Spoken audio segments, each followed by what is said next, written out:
അല്ലാഹുവിന്റെ പ്രവാചകൻ പറഞ്ഞു, ആയിഷ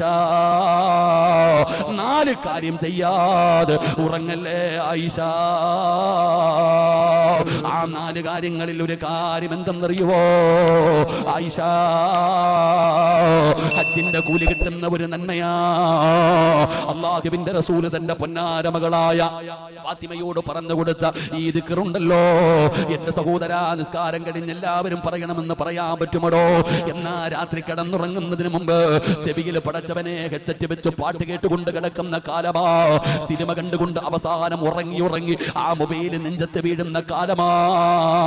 ഫോൺ വിളിച്ചുകൊണ്ട് കിടന്നുറങ്ങുന്ന കാലമാ.